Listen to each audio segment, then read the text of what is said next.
Hello everyone and welcome to the second part of the webinar series on Industry 4.0 and emerging trends, focusing on best practices and working models of select countries on the applications of Industry 4.0 for MSMEs, brought to you by the Development Academy of the Philippines. I am Peter Danbaon from the AP Center for Governance, your moderator and project manager of this webinar series. Let me also acknowledge the project team organizing this webinar series. Mr. Ivan Nagalio, our activity focal person, Ms. Maris Potestades, your YouTube monitor, and Ms. Leslie Ramos, your Google Meet monitor. We are being supervised by Director Alvin Principes.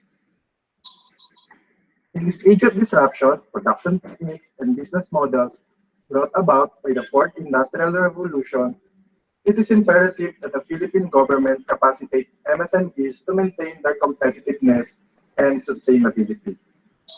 In this context, the Academy conceptualized these online learning sessions to help key government agencies and actors appreciate and compare models, practices, and applications of Industry 4.0 initiatives of select countries in order to obtain ideas on how to further improve the productivity and competitiveness of the MSMEs in the Philippines.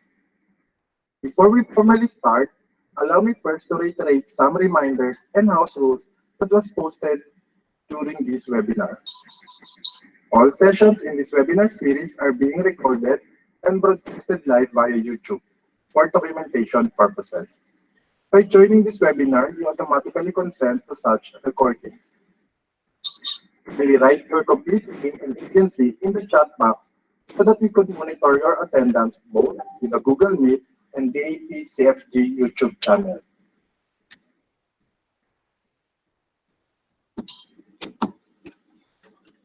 Before I proceed, let me check first if you can still hear me. Can you hear me? Yes. Yes po. Thank you. So for the participants in the Google Meet, in the event you will be disconnected and can't return to the Google platform, you may proceed to the YouTube channel using the link indicated in the email advisory or Google Calendar invite.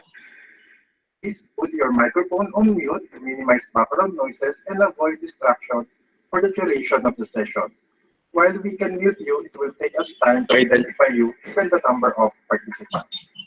For your questions, kindly write them in the chat box. Indicate your name and office acronym before writing down your questions to be recognized. During the open forum, there will be select participants in the Google Meet who will be allowed to directly post their questions to the resource speaker, but let me acknowledge you first. We will also ask you to turn on your camera.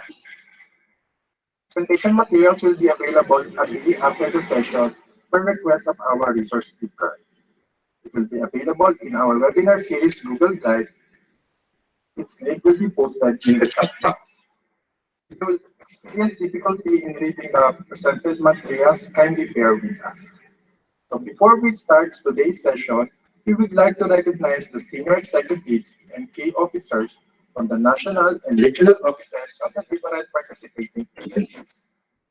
Let's start from the Department of Trade and Industry, the Department of Science and Technology, the National Economic and Development Authority, the Technical Education and Skills Development Authority, the Commission on Higher Education, and lastly, our from the different state universities and colleges from Luzon, Visayas, and Mindanao.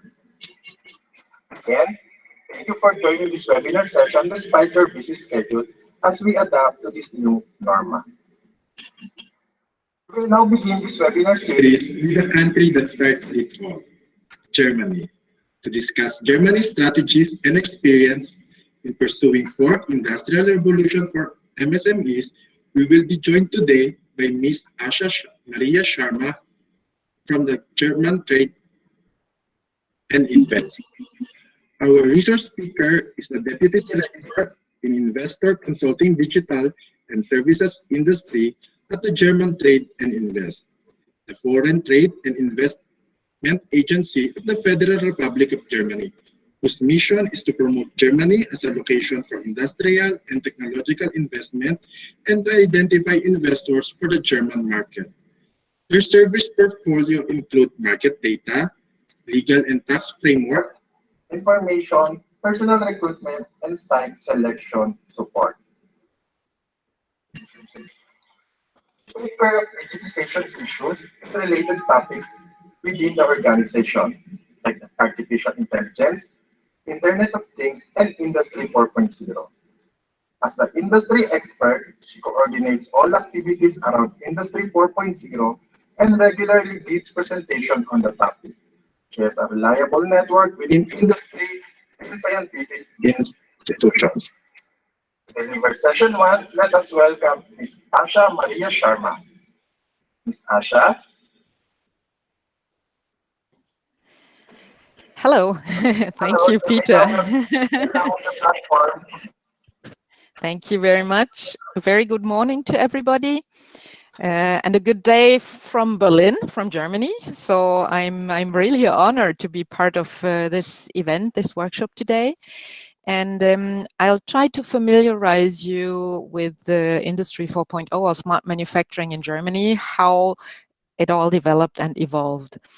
And I'm going to show some slides to you, definitely. So let me just open the same. 1 second. Yeah, here it is. So while presenting, I'm afraid I can't see any of you. So as Peter said, please bring any questions to the chat, please. And Peter, if there is anything happening, if we have some technical issues, please let me know. Thank you. So as Peter said, my name is Asha Maria Sharma. I do work for Germany Trade and Invest since quite some time. And I think, Peter, we met first in January of this year when it seems to be like a long time ago with this pandemic. We have. Again, thank you for inviting me. I feel very honored to talk about the topic of Industry 4.0 or smart manufacturing in Germany, and bring to you how it all started and how it's now evolving, especially with a view on small and medium-sized companies. Let me start with a very brief outline of GTAI, explaining to you what exactly our tasks are, and then going through a range of topics all related to Industry 4.0 in Germany. So Germany Trade and Invest is, as Peter said, 100% daughter company of the Ministry for Economic Affairs and Energy of the Federal Ministry. We are an economic development corporation, and as such, we work like an umbrella for Germany, but supported by regional and local organizations and their financial and structural input, and they are financed by the 16 federal states of Germany. My company, Germany Trade and Invest, has 4 main sectors of activity that you can see here. And I have to state that we work in both directions, so inbound and outbound, which is very, very interesting, I have to tell you. So on the left side, you see that we're doing export promotion. This is mainly for Germany-based companies. We provide information to them of all countries that might be interesting to them as export countries. And we do this with a network of about 50 offices worldwide, very small offices, but there is one taking care, there is a colleague taking care of the Philippines as well. So I have included his contact data in the presentation. Then the second part is the investor consulting department. That's where I do work for. We support foreign businesses with a lot of services. I'm going to show some of them later. Altogether, we do location marketing for Germany as a business and investment location. And then on the right-hand side, you see that we have a specific team taking care of what we still call the new federal states. So that's the part of Germany that is part of the Federal Republic of Germany since 30 years now. And because we see regions with a strong structural transformation, the coal mining regions, we're taking care of these regions specifically as well. And then we have specific tasks like taking care of Brexit-related information needs. From the investor consulting part, we mainly offer information, free information, online and print for foreign companies in English, in English language, so you can approach them as well. As Peter said, those are market and industry analysis concerning the most important German industries like the mobility industry, the machine building industry, the life sciences, or energy transition. And we provide information on all financial aspects of establishing a business in Germany, financing issues, state support, incentive programs, etc. And we provide information on all legal and tax aspects of establishing a business in Germany. However, I have to state that we are a publicly owned and financed institution, so we are not allowed to give binding individual legal advice, but we can always tell companies how things work and what others have done.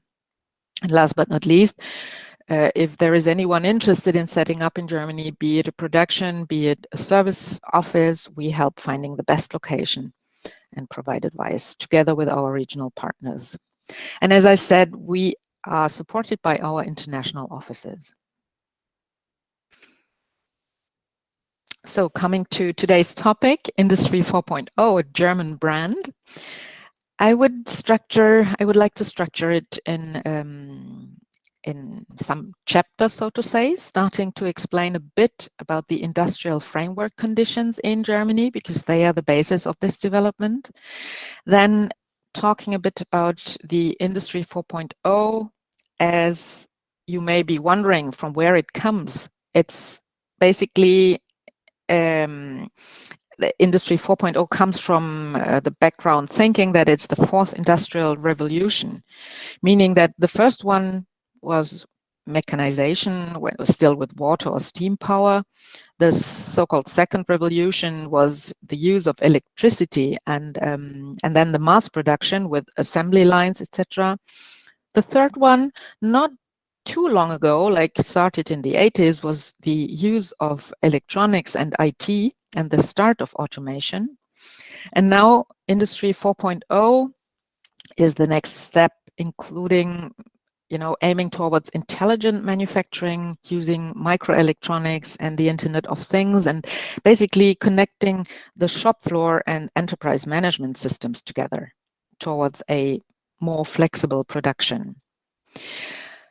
I'll explain a little bit the support for small and medium-sized companies we provide in Germany, talk about the research landscape and clusters that are a good foundation to link SMEs to academia and large corporations, and touch upon some of the market opportunities we see, because those are the really why small and medium-sized companies want to enter in this Industry 4.0 framework. Let me start providing you some information on the industrial framework and the situation in Germany. You see the map of Germany. It's surrounded by many European countries, like from the right-hand side, starting with Poland, Czech Republic, then going around France, Belgium, the Netherlands. So we're in the middle of Europe. And we have a federal structure with 16 federal states. They all have significant metropolitan regions. You see, for example, our capital Berlin up to the upper right. And I was talking about the so-called new federal states. Those are the states on the right-hand side, like Mecklenburg-Vorpommern, Brandenburg, Saxony-Anhalt, Thuringia, and Saxony. Germany has a federal structure and a very decentralized structure. So I'm going to show another slide with the German robotic hubs that will show you even more how the hubs are distributed in manufacturing regions, in strong manufacturing regions. Altogether, Germany is one of the top exporters worldwide, and we consider ourselves to be a knowledge economy with quite high rates of investment in R&D by companies, but as well by the government. And in fact, we still have, compared to other European countries, we still have a very strong manufacturing industry with a high-tech focus. There is one very important feature in Germany. We do not consist of Siemens, Bosch, and like BASF, for example, but the backbone of our economy are really the small and medium-sized companies.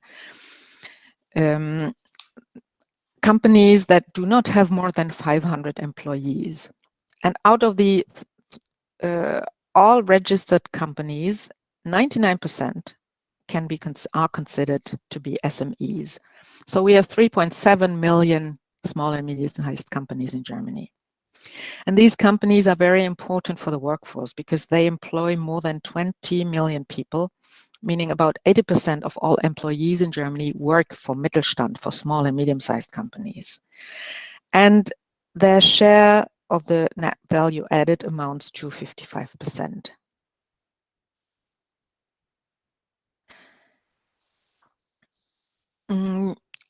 We, as I told you, we are an important part of the European Union. So we are Europe's largest economy with a share of more than 20% of the EU's total GDP. And we are, with 16% of the total EU population, we are the largest market as well. And compared to other European countries, we are still the largest manufacturing nation, I would say, with about 30% of gross value added through manufacturing and related services in Germany. This leads as well to the fact that a lot of patents are applied for and granted for German companies applying for it. I only have the figures for 2018, but I think this remains more or less stable. So we are Europe's patent leader as well. And all this is done, as I told you, in a very decentralized way, because if you have a look on this map, you will see that, for example, the robotic hubs of Germany, the clusters and the networks are spread all over Germany, even though they are mainly located in manufacturing regions. You can see where the large green dots are. For example, in up north, there is the circle with a 5, that's Lower Saxony. They have, for example, Volkswagen as one known company. Or down south, Bavaria, Baden-Württemberg, there is as well a very strong manufacturing industry using lots of robots, and that is something we see like the next wave of developments. So this is a bit of background regarding the structure of the German economy in manufacturing. And let's now come to Industry 4.0 itself. Industry 4.0, a German brand. A huge part of the GDP comes from the manufacturing industry, as I said. So the intelligent networking of machines and processes for the industry with the help of ICT is what can be provided as a very brief definition of Industry 4.0. And since the situation, I mean, since the manufacturing industry has a long history, and the state of the art products and the position of the sector on the world market, with just to give you an example, about 80 to 60%, depending on the sectors, is exported of the manufacturing production. And the government and the responsible people felt the need to provide support to maintain this position, especially because a huge part from it comes from the backbone of the German economy, the small and medium-sized companies.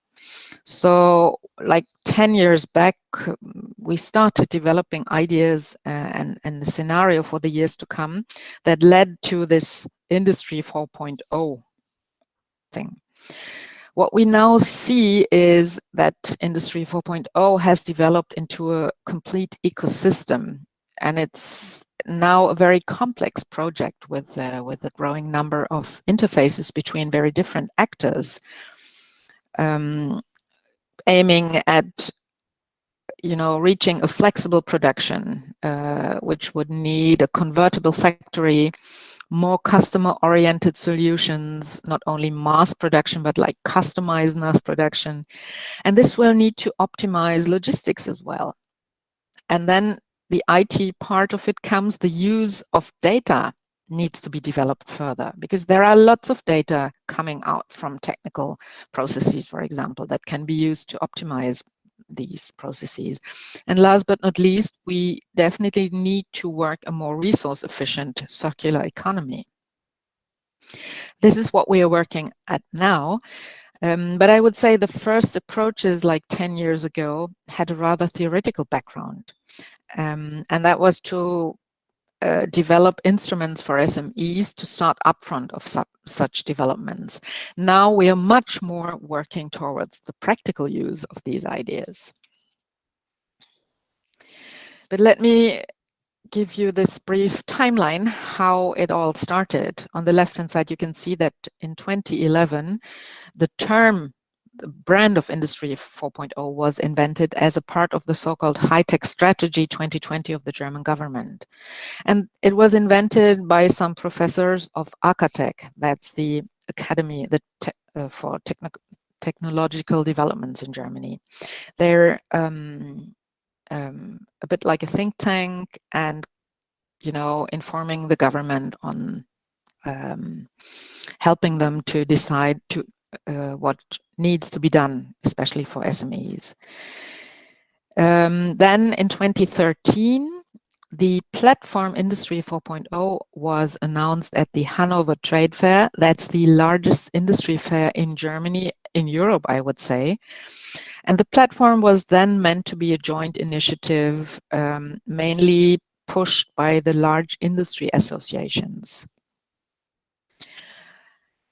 It developed further. We saw some regional initiatives in the federal states complementing the platform because the regional competence centers were developed to more involve SMEs, to bring ideas, techniques closer to the companies themselves. In 2018, the platform was sort of I would say upgraded, maybe it's not the right term, but it was enlarged with additional working groups, the digital business model working group, because one saw that it's not sufficient to work in the former, I would say, silos, but you need to really think business models with the digital aspects right from the beginning. And this is important for the manufacturing industry as well. The platform then was restructured a little bit. I'll show you a picture on the next slide, how it's working right now. But because it really worked well, a second platform for machine learning was set up, acting independently, more aiming on artificial intelligence and more software-related issues. So implementing this Industry 4.0 is a very complex project, as I mentioned. The more processes that are digitized by companies, the more interfaces are created between different actors. And this makes it very necessary to, work towards uniform norms and standards for different industrial sectors, having in mind IT security and data protection that play an equally central role as the legal framework. But as well having in mind that maybe changes in education and job profiles are needed. And as I said, the development of new business models and corresponding research has to be considered as well. So the platform industry developed a new vision that I'm going to briefly explain to you as well. But first, let us see how the platform Industry 4.0 is structured today. It's the central platform in Germany for Industry 4.0, and the idea is to shape the digital transformation in manufacturing.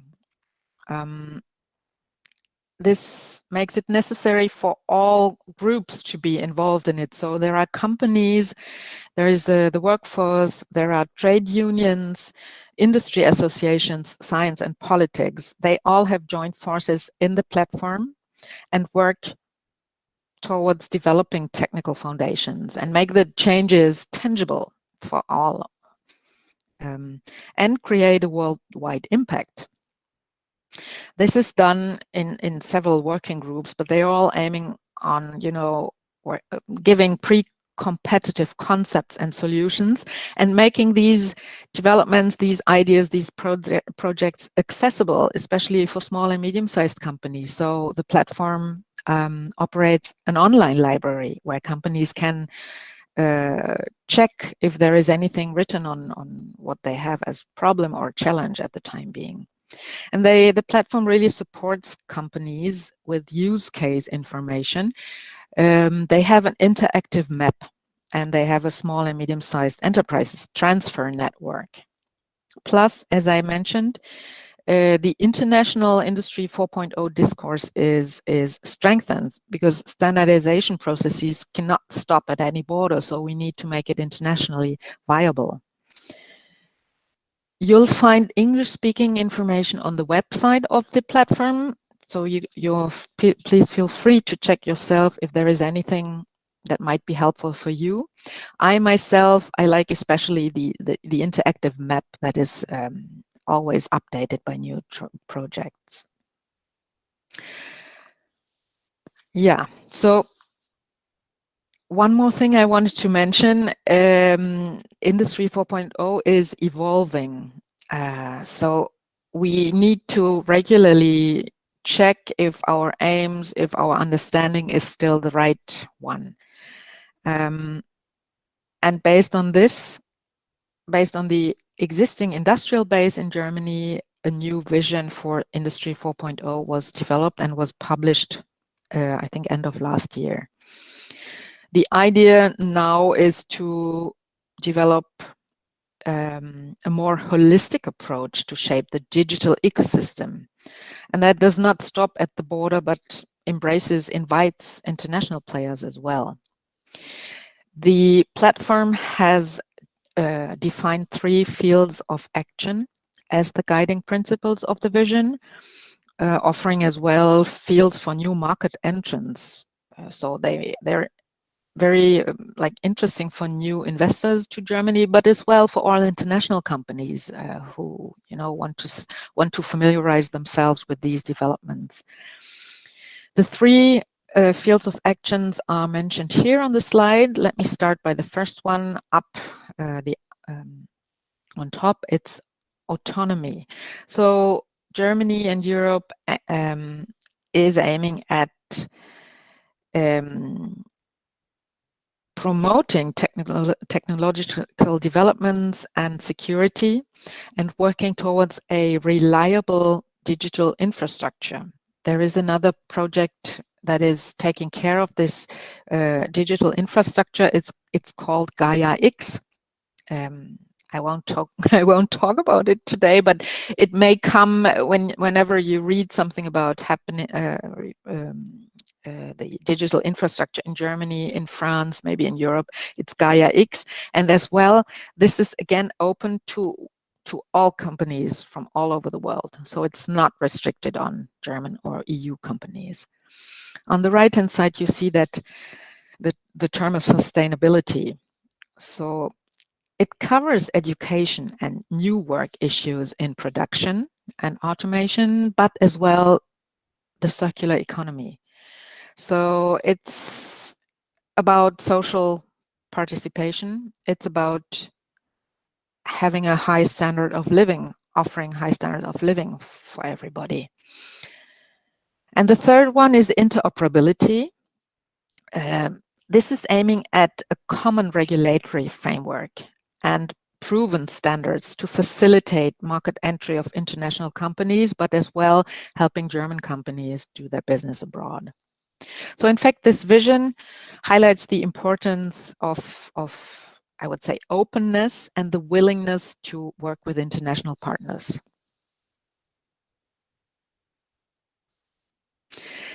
Now, support for small and medium-sized companies. What do we do? There are diverse Industry 4.0 implementation support schemes in Germany. For example, competence centers for small and medium-sized companies. I'll show more information on that on the next slide. There are as well, I would call them demonstration points, like physical labs or forums. And for example, in Berlin, we have the Smart Data Forum. It's like a small exhibition where companies can come and see what has been developed already, what might be helpful for their challenges, for their problems, and even get advice for their specific problems. There are model productions in some of the universities or R&D institutions. So really physical spots where you can come and see. Then there are best practices like test beds or best practices in the so-called Mittelstand centers. Going to show that later. And then there are as well very practical things like a so-called AI trainer. Those are people to helping understand small and medium-sized companies, for example, about artificial intelligence through workshops or company visits, roadshows, presentations. I think in these times it's mostly like remote presentations and other means. And they all aim at showing existing examples. So what can I cite here? Digital container management is one thing, or using barcodes in the production, for example, to find the relevant contracts, and others more. An important network is the support measure offered by the Competence Center for SMEs. Throughout Germany, we have 26 competence centers, and they all, advise companies with expert knowledge, helping them to make their way along digitalization. Because I told you when we started Industry 4.0, it was rather theoretical. But very soon, the government and all the related organizations realized that this is not the right approach for small and medium-sized companies. For them, it should be much more tangible. So we had to bring the support to the regions, to the companies themselves. And this is done through the competence centers, but as well through demonstration centers, test networks, test centers, and other networks and events. And again, we're very decentralized. There is a lot of information. There is a specific website for Mittelstand Digital, where you will find all of this in more depth. Then another support scheme is a funding program that is called CIM. This is it stands for Central Innovation Program for Small and Medium-Sized Enterprises. And it is a funding program of the Federal Ministry for Economic Affairs and Energy, fostering the innovative capacity of small and medium-sized companies. And to give you an idea, this program launches several thousand new projects every year all around Germany, making it thus the largest innovation program for small and medium-sized companies. There are other large funding programs or EU programs that are inviting for tenders maybe 2 times per year, but this is definitely on another level. And so for the small and medium-sized companies, the CIM program is really the one that works well, because it funds innovative companies with business operations in Germany that want to develop new or improve existing products, processes, or technical services. And the cooperation partners are private and public non-profit research and technology organizations. When those are a partner of a small and medium-sized company, they are also eligible for CIM funding. Furthermore, the CIM program is open to all sectors and fields of technologies. The funded projects must be innovative, market-oriented, and they must entail a substantial technological risk that the company would not be able to address without this funding. Again, CIM strictly focuses on the needs of small and medium-sized companies, so it offers a rather easy application process and a quick decision-making process. And CIM as well offers a range of possibilities to structure innovative activities in various project forms, including possibilities for transnational cooperation. Just to name a few that are covered through CIM is, for example, feasibility studies can be financed, individual projects, national activities can be financed, cooperation projects, innovation networks, those include transnational activities. So it's a rather easy and good way to apply for some additional money for the small and medium-sized companies. This is what I wanted to state on the federal level. But the Industrie 4.0 initiatives of the federal level are complemented by initiatives of the federal state, of the 16 federal states. I've just highlighted some of them. There are more, so it's only a choice. And I want to explain 3 of them a bit more in detail. So one, the Network Industry 4.0 in Lower Saxony, then Silicon Saxony, which is a federal state in the eastern part, and then down to your left, Allianz Industry 4.0 in Baden-Württemberg. Let me start by the regional initiative called Network Industry 4.0 up north, Lower Saxony. This is financed through the government in Lower Saxony, and it's aiming at commercializing innovation, helping to do technology transfer from R&D institutions to the regional industry. And besides own activities like a think tank called Indie Group or technology centers, the Mittelstandszentrum, so part of this support scheme by the federal government, is also included in the network. So I would say it's all about, intelligent cooperation, intelligent and smart networks that use all sources available. The second one is Digital Saxony, or Sachsen Digital as it's called. That again is it's on a broader basis because it's the digital transformation initiative of the federal state of Saxony. That has they have defined 5 strategic goals, like developing the digital infrastructure, working on cybersecurity issues, but as well strengthening competencies and good work in this digital age. And as well, they are aiming at strengthening the digital innovation power in their federal state. And want as well, because administration is part of it, push the digitization of the administration and public institutions. Part of this Digital Saxony is a high-tech network called Silicon Saxony with about 350 members in microelectronics and IT.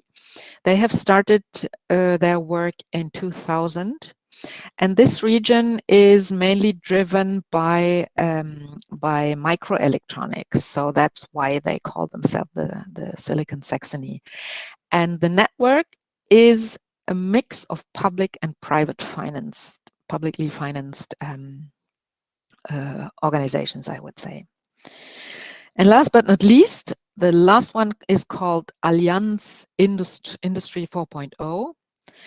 This is a network that is initiated and supported by the government of Baden-Württemberg.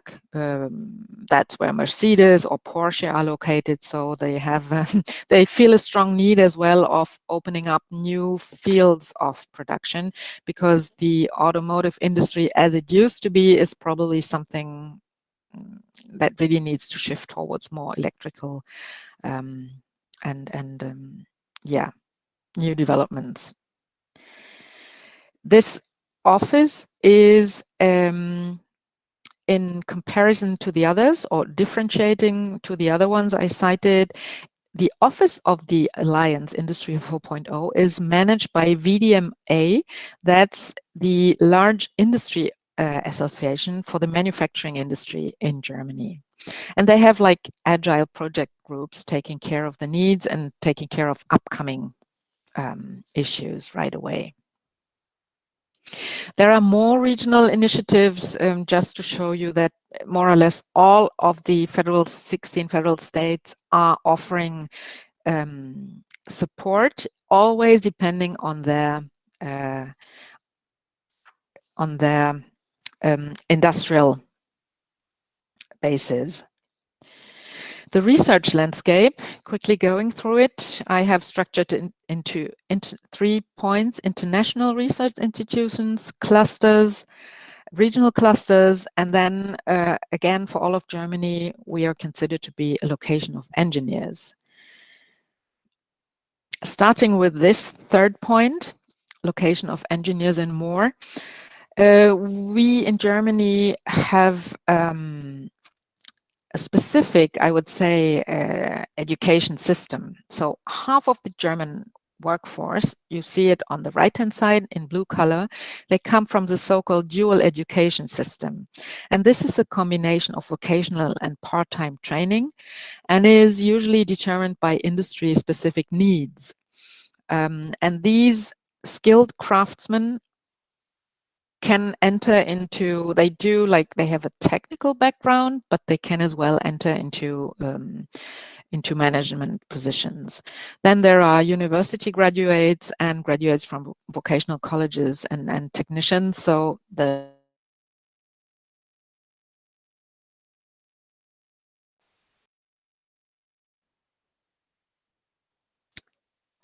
coming back to the research landscape, I have put together the Fraunhofer Institutes as a very industry related organization of about 80 institutes all over Germany. They are into research projects, but usually together with the industry, in production, in IT, but as well in organization. And Fraunhofer, for example, they have launched an industrial data space, which is now called International Data Space, where they aim at providing a base internationally open, but with common rules and standards. Then the second point here is the platform. I've already been explaining about the platform Industry 4.0. And the third one is one of the clusters I wanted to mention. The cluster is called It's All, has to do with the name of the region. They have about 200 members and in their network, and they do develop Industry 4.0 solutions to really set international standards. And this cluster has received a gold label for excellent cluster management for the 3rd time already in October. So it's really, this is a quality proof. And I think their USP in this cluster is that they have a very high rate of active participation of the industry. So it's rather bottom up than top down, which makes it a very effective way to structure things. International cooperations, yeah, I've just put together the 6 points that all players in Industry 4.0 are facing new developments, and we really need to join efforts to be successful in this. I won't go into these points because we have already been discussing them, and you're probably very well aware of them. Then I'm always highlighting the multilateral and bilateral cooperations in Industry 4.0 on the federal level. Just to give you an overview, I could not find German Philippine projects yet, I have to say, but I'm pretty sure that on different levels there are already cooperations. And it's not only between Germany and one country, but we are open to work in multilateral issues. Because being a member of the European Union, yes, we do need this approach. And then I do a quick sidestep because I wanted to highlight another mean of, bringing digital developments into the regions. We have, since 2 years, the ministry again, we have set up a digital hub initiative. Again, in 12 centers of excellence across Germany, the digital hubs connect large and medium-sized businesses together with founders, with innovative startups and partners from science and politics. So the aim here again is help shaping the digital transformation in Germany and generate new impulses by setting up local networks. Every hub has their own specific field of expertise and as such a unique ecosystem of companies. So when you look up north, Hamburg, that's the largest port in Germany. So obviously the hub is working in the field of logistics. Others are working in smart systems, smart infrastructure, chemistry, artificial intelligence. And our aim, because that's a working group again with GTAI, is to connect the different hubs with each other. And sort of the hub initiative sort of pools the forces to make Germany fit for the digital transformation. Because we have seen that small and medium-sized companies are an important part of it, but as well startups. They need to grow much faster than before. They need to internationalize to bring their products and services to the market. And this is the aim of the Digital Hub initiative. How is the initiative set up? I mentioned it. The sponsor is the Ministry for Economic Affairs and Energy. And then our company is responsible for the international promotion. And then there is another agency that does the national coordination. There are some facts and figures. 2 years after the inauguration, we already have 500 startups in the networks. There's a lot of VC capital invested within the network.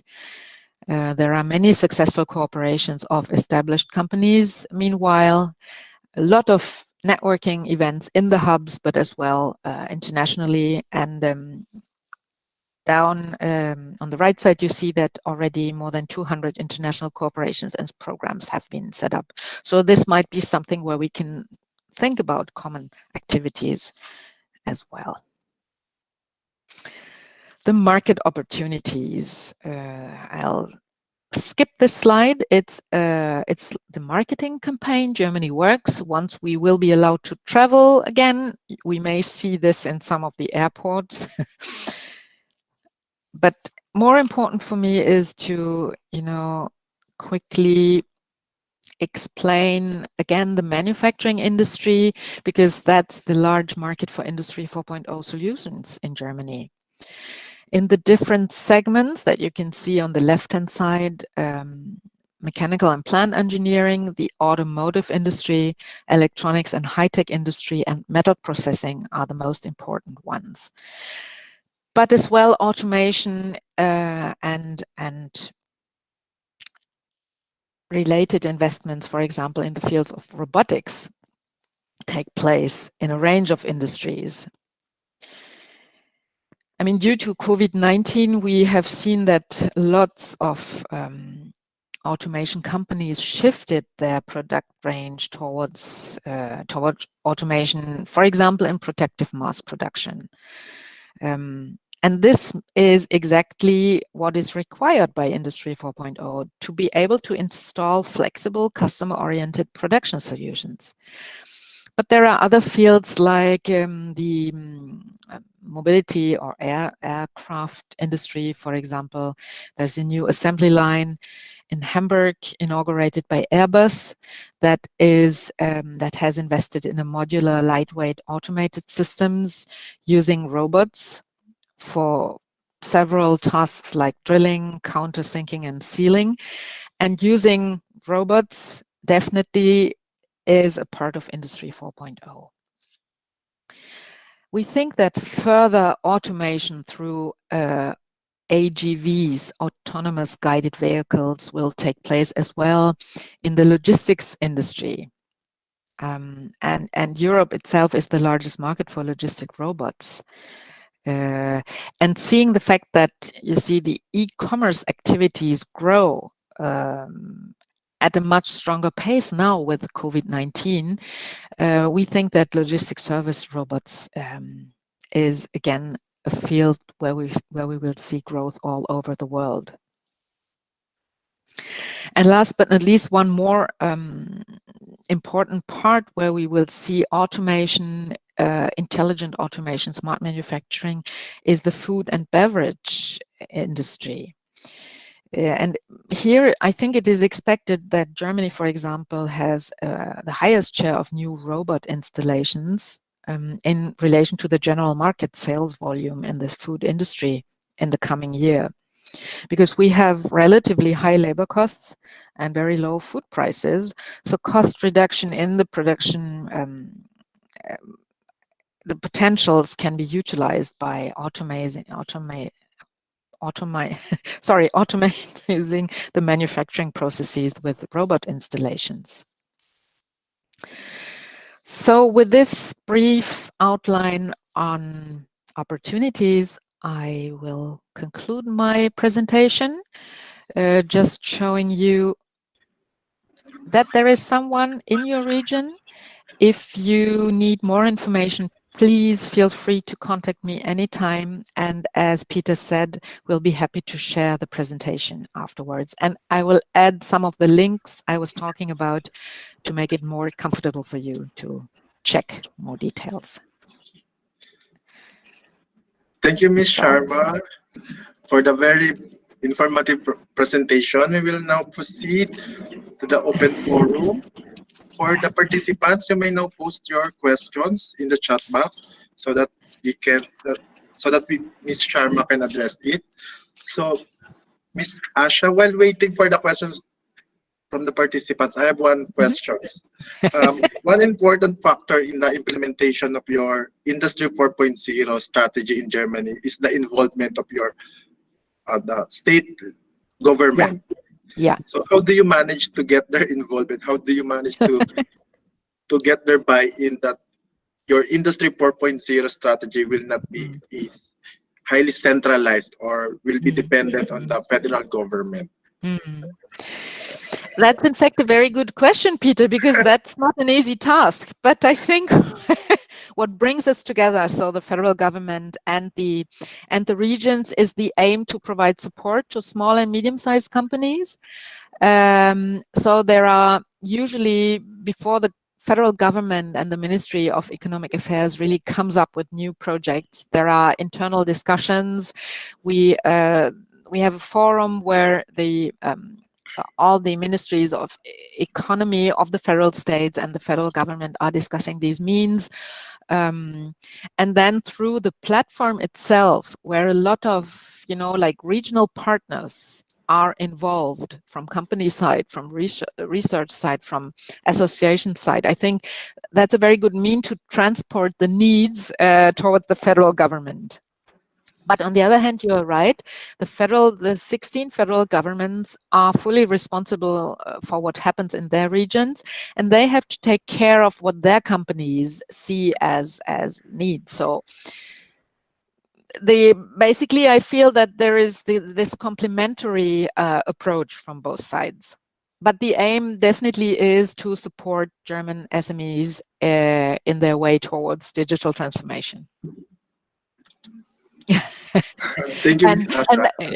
And Peter, last but not least, on the higher level, there is as well the EU. So we are always working, and that's something very typical for Germany. I think that we can manage to have these large groups and to discuss with them how to best structure things. Okay, thank you, Ms. Asha. So let's listen from Nether Region 6 regarding their questions. Nether Region 6, you can directly ask your questions. Yes, good afternoon, Miss Asha. My question is actually, but before that, thank you for your very interesting talk. I find your sharing about Acatech interesting.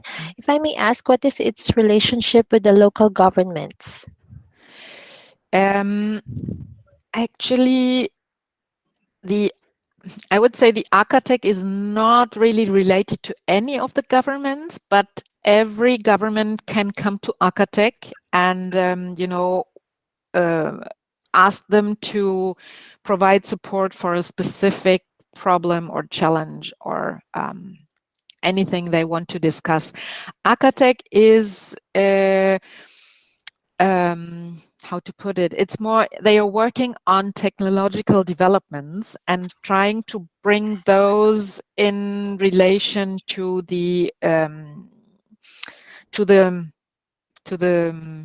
industrial basis of Germany. Sorry, that's a bit high level.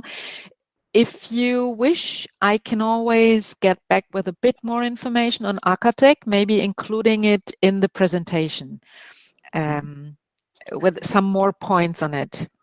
Because I myself, as part of the federal government, I use Acatech to get information on really technological developments and learn from them what they see as the next steps, for example, in artificial intelligence and its implications on the industry. And I think this is how they are used by the by the governments of the federal states as well, to get some guidance on technologies. Thank you, Nether Region 6, and thank you, Ms. Asha, for that answer. Ms. Sharon Masula is raising her hand. Ms. Sharon, do you have a question?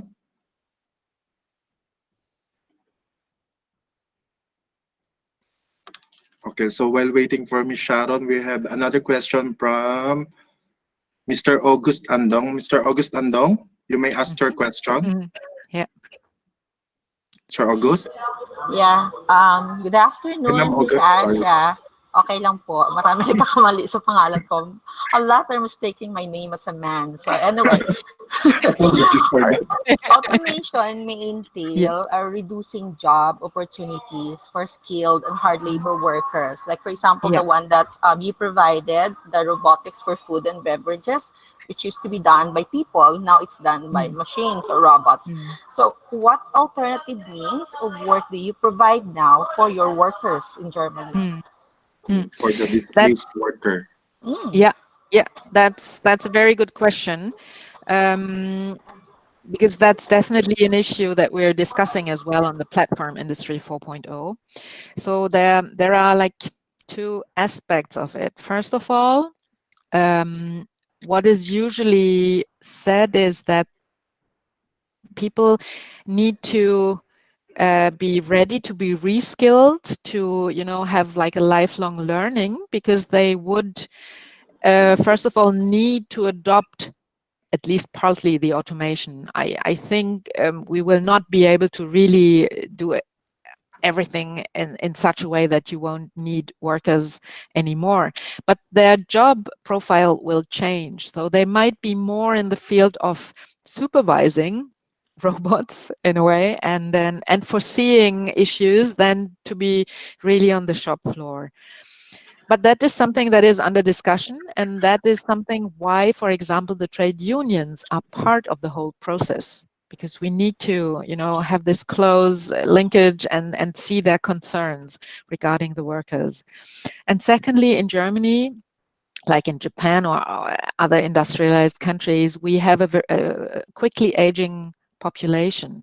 So the number of workers we will have, at least from Germany, we're inviting from abroad as well, but the number of workers, the number of employees will reduce, so to say. And so part of the problem sort of gets tackled through this development.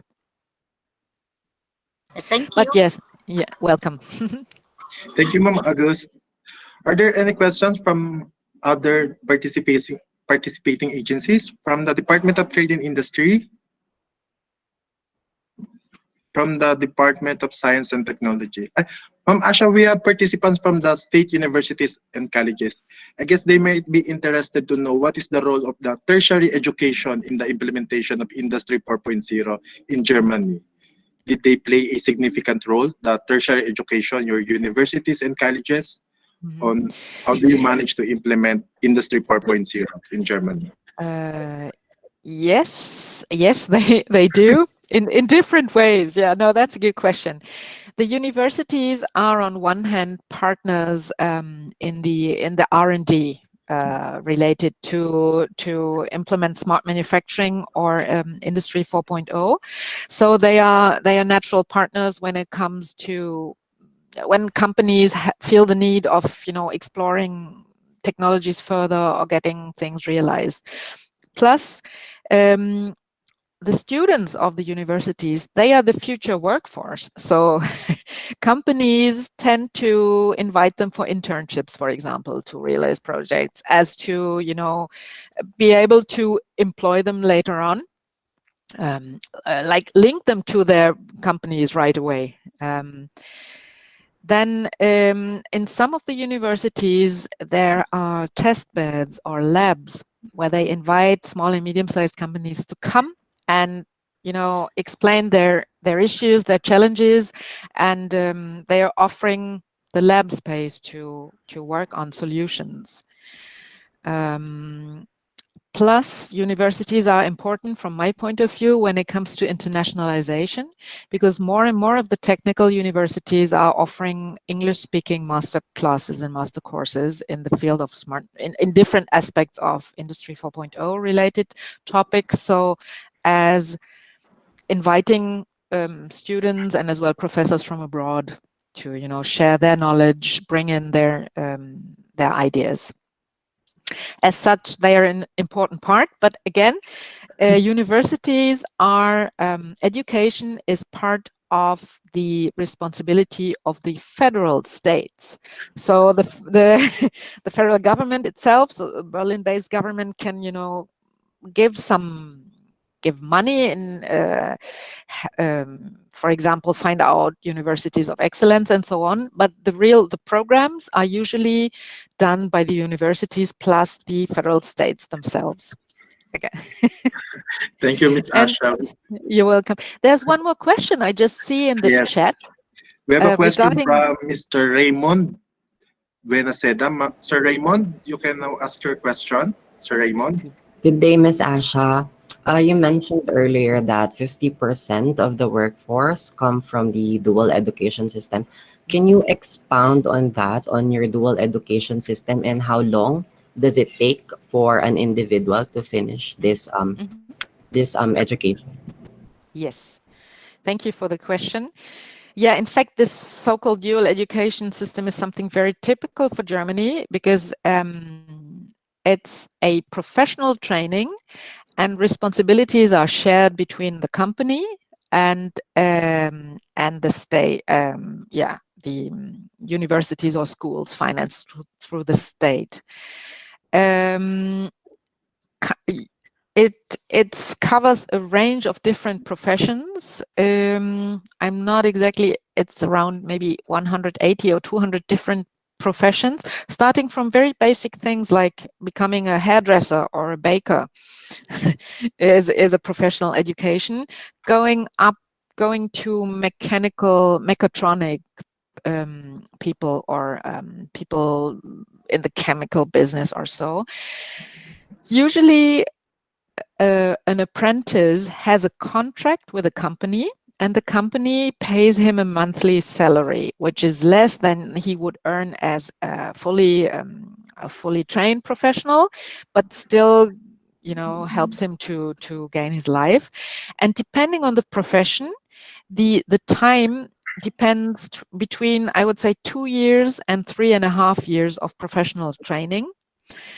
Usually the person goes to school like a day per week, or sometimes it's a block training, so like a month, and then goes back to the company and really works there and learns, gets training in its profession. And at the end of this professional, of this apprenticeship, there is a examination that is done through the local Chamber of Industry and Commerce.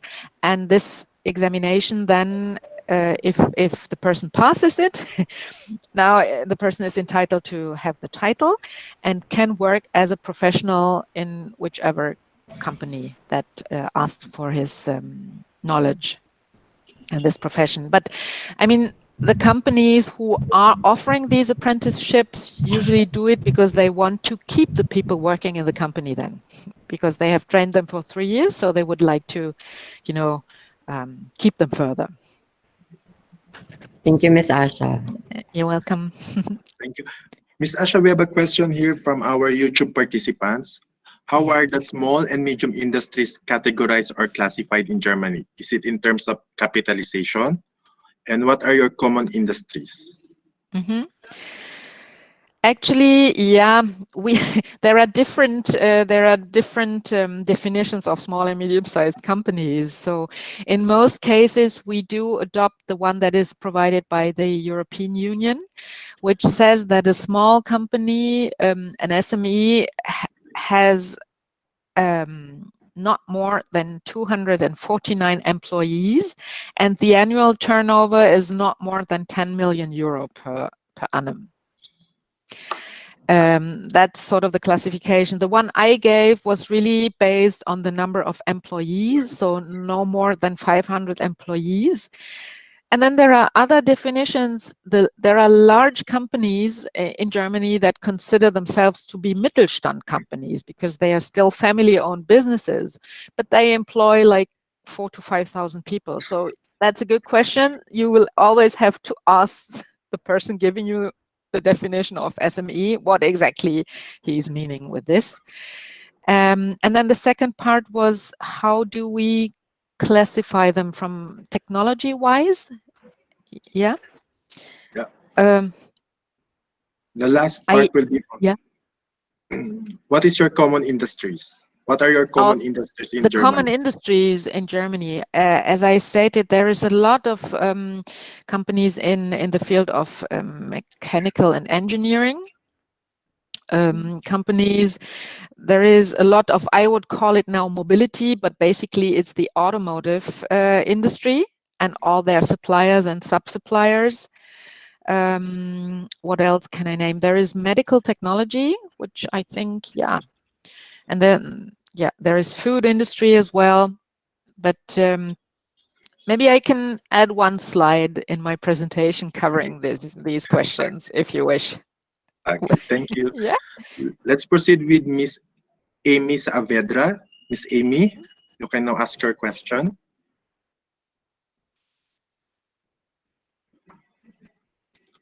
I'll just read her question. In shaping digital ecosystem globally, what are your recommendations on technology security? Oh, I feel I'm not really the right person to answer these questions because I do not have a On technical cybersecurity. technical background. Yeah, Okay. cybersecurity, in fact, it's a big issue everywhere. And my feeling is that we should, or that companies start thinking the processes right from inventing new projects. So it's going towards security by design. That's one thing. And I mean, in Germany, you probably have heard of it. We are very sensitive when it comes to personal data, to the use of personal data. That's why we have this what is the English abbreviation? Sorry, I only have the German word in mind. But there is like there are laws for data protection on the European level that have to be accepted and adopted by all companies coming to Germany or coming to Europe and doing business here. I think that's not that much the case for technical data. There is a lot, but everyone who has to do with personal data, for example, in the services field, has to be very much aware of the laws in this field. Okay, we have last 3 questions, ma'am. You can still accommodate them. Can you still accommodate them? Yeah. Okay, let's choose yung Miss Sharon Masula. You can now ask your question if you're available. Hello, Miss Sharon. I guess she's heavy A. Hi, Yeah. Mama. Hello. May we know if what are the challenges of using the 4.0 in our industry? Yeah. What are the Yeah. challenges in implementation? Especially Thank for the you. Thank you for the question. Yeah, as I said, it's the challenges is really not to give like a theoretical idea about it, but to really bring it down to the needs of the single companies, because small and medium-sized businesses, they do not have a department taking care of digitization and smart manufacturing. It's in most cases is the managing director who has many other tasks as well. So it's like providing individualized support through, for example, these centers of competence, or through, chambers of industry and commerce, because in Germany it's mandatory for each company to be part of their local chamber of industry and commerce. So they have to pay a certain fee, but for that they can as well expect getting some guidance. And yeah, sometimes, I mean, even the fact that you need to invest money to maybe upgrade your or do small steps towards digitization or automation can be a hurdle. So that is where this CIM program I was explaining about can really help. So this is what I see as one of the main challenges, really enabling the companies to use or to adopt these steps towards automation. And this is what the government is tackling too. On one hand, financial support schemes, but as well on bringing Industry 4.0 to the regions through these labs, through these centers of technology. Yeah. Thank you, Miss Sharon. Thank you. Let's have Mr. Abram Uriarte for your question. Mr. Abram, you can now ask your question. Hi, good afternoon. Hi. Good afternoon, sir. Yes, good afternoon, Mr. Peter. And just like to ask, with regards to the implementation of your regional initiatives, have you encountered any challenges or issues with regards to the implementation, and how did you manage to iron it out, not to hamper its activities and operations? Mm-hmm. So by regional initiatives, you mean what is happening in the federal states in Germany? Yes, ma'am. Yeah. Well, I think there were no issues with regard to the overlaps, what is happening on the federal government level. However, I would say that you always need to secure financing, and maybe by routing the money that was meant to be used in other other programs towards Industry 4.0. And then actually what is really always a challenge is to include all potential players into the game. And to make sure that it's really the small and medium-sized companies that profit from such programs, because I can imagine that as well for larger companies, it might be interesting to, apply for some extra money and get to know about the ideas of others. And but it's really, I'm not aware of any real issue in this case. But maybe see, if you would ask anyone on the regional level, they might have some other points in that. But from my side, I'm not aware of anything really bad that has happened there. Yeah. Thank you, Mr. Abraham. Let's now proceed to Miss Virginia. Miss Virginia. Miss Virginia is interested on the operations of your competence center. Yeah. Miss Virginia, I have to state that I'm not, I can't give you more details on how they are operated right now, because that's something I have not been exploring myself so far. I'm sorry. Okay. How about the question from Miss Yasmin? Miss Yasmin?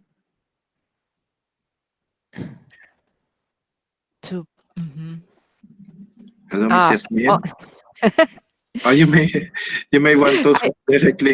I see Peter, I can see the question, but that's a large question. That's a huge question.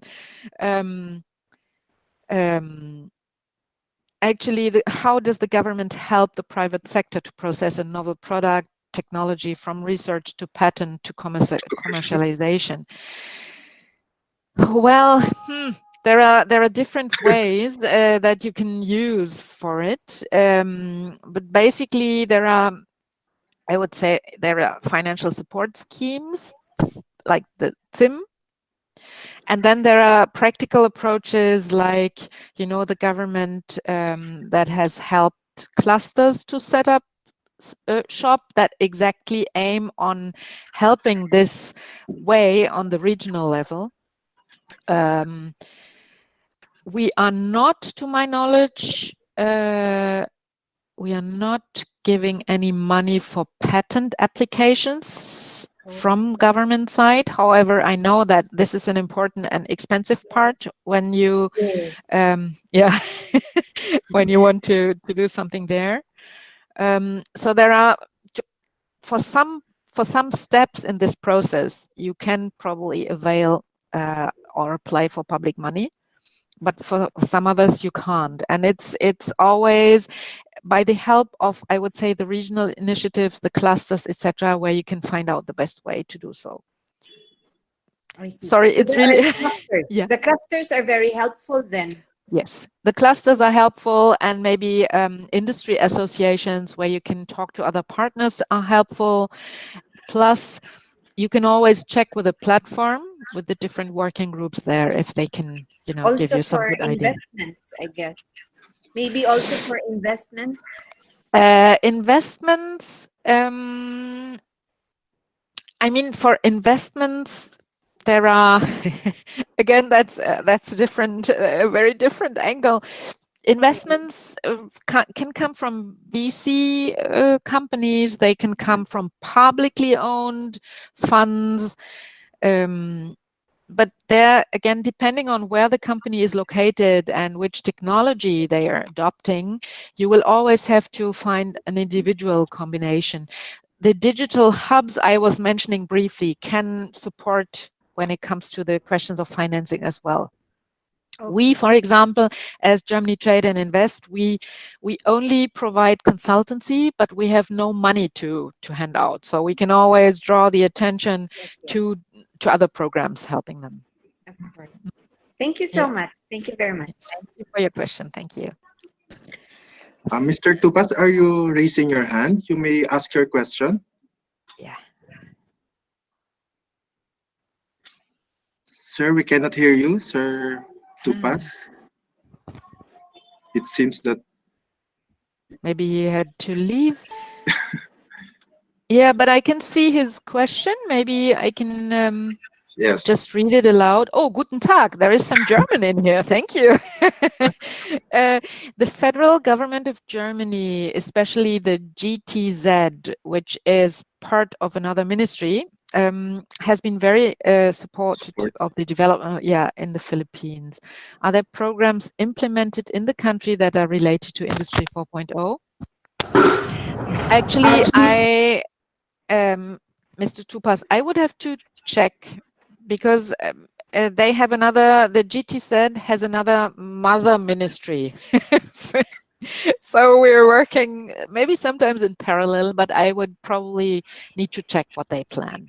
But you're right, they're very helpful in different parts and very hands-on with their projects, I would say. Welcome. Okay. So let's proceed with Mr. Richard's question. Sir Richard Tambalo, you can now ask your question. Hello, Sir Richard. It is related to the patent and intellectual property, how they are protected in Industry 4.0 setting. Yeah. They're protected the same way as they are protected in other circumstances. I would say you will have to file for a patent. You will have to decide where you file for the patent. You can do it on the European level with the European Patent Office in Munich. The cost involved might be different when filing for a national or European patent. Sometimes, you can use like law firms that are not based out of Germany, but maybe in the Czech Republic, in another country being part of the EU. So as to minimize the cost a little bit, but yeah, you'll definitely have to use the normal path, I would say. There are no specific ways in Industry 4.0. Okay. So our last question, I guess we're down to the last question, is from Miss Marigold Cherry. Miss Marigold? Hello, ma'am. Her question is related, Miss Asha, on the safety nets for the potential risk that will be brought by Industry 4.0. Job loss, cybersecurity, ethical issue on data misuse. Yeah. Again, thank you for this question. That's a very wide field, and we just start, talking about these issues. Cybersecurity, yes, ethical issues on data misuse, especially while using artificial intelligence. So we have an AI strategy in Germany, but right now, this has been implemented in 2019, I think. But right now, we are opening up the discussion, especially concerning the ethical issues on it. Plus, we are always discussing in Germany the data sources, I would say, because as I mentioned, technical data is not an issue. You can see that, for example, in the fields of energy, there's a lot of technical data available, freely available, that companies can use to develop their products. However, whenever private data, personal data is involved, the database you can use in Germany is very small when you follow the law. But here again, there are projects like, for example, Gaia X, where companies and data protection organizations and the government try to define data rooms where companies can, use like anonymized data for their to develop their software. But again, that is something that needs to be brought to a much to the society as well. So people need to be involved in this process, because even though in Germany lots of people use e-commerce platforms, all these Googles, Amazons, etc., and readily give away their personal data, but when it comes to B2B data used, for example, for medical reasons or so, people are much more reluctant and need much more safety and security for themselves. So this is something that is currently under discussion. We have an organization called BSI. That's the Federal Office for Data Security, taking care of these needs. We have an association for cybersecurity. They provide sort of a label, so for companies in the software field. So when you're labeled with the cybersecurity associations, that makes it much more easy for companies to use your product. So we are doing some small steps, but that's definitely something under discussion. I assume that's the same thing in your country. Yes. Thank you, ma'am. So it looks like we have covered all the questions. So, Miss Asha, is there anything else you wanted to leave before we wrap up? Any final words or final statements on your part for our participants? Yeah, first of all, I wanted to thank you for your interest and staying with me for this 90 minutes, because even though we get used to this type of digital conversation, it still demands a lot of concentration. So thank you for that. And then I was happy to share what I could share with you here, and I'm really very I'm curious and I'm eager to see how this Industry 4.0 develops in Germany, but as well worldwide. And with this, I say thank you. Hope to see you again, maybe in another context. And please stay safe and stay healthy. Thank you. Thank you, Ms. Asha Sharma. That ends our open forum. We would like to express our gratitude to you for accepting our invitation and for supporting this capability building initiative in the Philippine public sector, despite our time difference. Yeah. It's morning in Germany. It's morning in Germany. I I started my day early, but it's my pleasure. Thank you very much. So before we end Thank you. today's session, may we request everyone to turn on their camera for documentation purposes. Let's have a class picture, Miss Asha. So part of the Philippine culture to have a class picture every time we end a Yeah. session. Yes. So for the participants, especially in the Google Meet, apologies for the YouTube participants because of the limitation of the platform. So we will have a class picture for the participants in the Google Meet. So kindly turn on your camera. So, okay. So I hope my team is ready to capture this. Okay. 1, 2, 3, smile. One more. 1, 2, 3, smile. So thank you, and that concludes our first webinar session for the second part of the webinar series on Industry 4.0 and emerging trends. See you all on our next webinar sessions. Session 2 that will be showcased Malaysia will be on December 1, and session 3 that we will showcase India will be conducted on December 7. Danke, Miss Asha. Miss Isha. Okay. So the Google Meet link will be sent to your respective email addresses for this session at least a day before the event through an email advisory and Google Calendar invite. We will keep you posted for any changes in this schedule if there are. May we request you to please accomplish the session and resource person evaluation sheet by clicking the link in the chat box. So we will post the evaluation sheet. So kindly accomplish this evaluation sheet so that we can also monitor your attendance. This can be completed after you leave the platform. Your feedback will be valuable in improving the delivery of this webinar series. The link will only be available for 15 minutes after the session ends. It was a pleasure hosting you this afternoon. We look forward to meeting you all on session 2 and 3 of our webinar series. God bless and thank you all. Thank you, Miss Asha.